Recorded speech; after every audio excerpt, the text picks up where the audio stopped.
আমরা খালি চোখে উপরে কি দেখি? আকাশ। আসলে আমরা আকাশ দেখি না, এটা দেখি মহাশূন্য, স্পেস। প্রথম আকাশ যে কত বড় তার কোনো হিসাব নেই।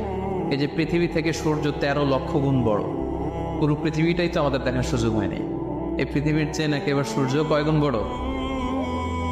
কেন ইমাজিন দ্যাট? 13 লক্ষ গুণ বড়। সূর্যের চেয়ে এরকম কোটি কোটি গুণ বড় তারা আছে। এরকম বিলিয়ন বিলিয়ন তারা নিয়ে আমাদের গ্যালাক্সির নাম হচ্ছে মিল্কি ওয়ে। এটার পরে আরেকটা গ্যালাক্সি সবচেয়ে কাছের অ্যান্ড্রোমেডা, ওটা আরো বড়। ওইখানে বিলিয়ন বিলিয়ন ট্রিলিয়ন গ্যালাক্সি। এরকম প্রত্যেকটা গ্যালাক্সি ঘুরছে, প্রত্যেকটা তারা তাওয়াফ করছে মহাশূন্যে। এরকম হাজার কোটি তারা নিয়ে আমাদের প্রথম আকাশের মহাশূন্য। প্রথম আকাশ কিন্তু অনেক উপরে। এই যে নাসার বিজ্ঞানীরা, অমুক বিজ্ঞানীরা রকেট দিয়ে এখানে যায় ওখানে যায়, এরা প্রথম আকাশের 1 কোটি ভাগের 1 ভাগও এখন অর্জন করতে পারেনি। ওই প্রথম আকাশের পরে হচ্ছে দ্বিতীয় আকাশ। ওই দ্বিতীয় আকাশের তুলনায় প্রথম আকাশটা কত ছোট শোনেন। আপনার হাতের আংটি যদি আপনি বিশাল মাঠের মধ্যে ছেড়ে দেন, একটা মরুভূমির মধ্যে ফেলে দেন,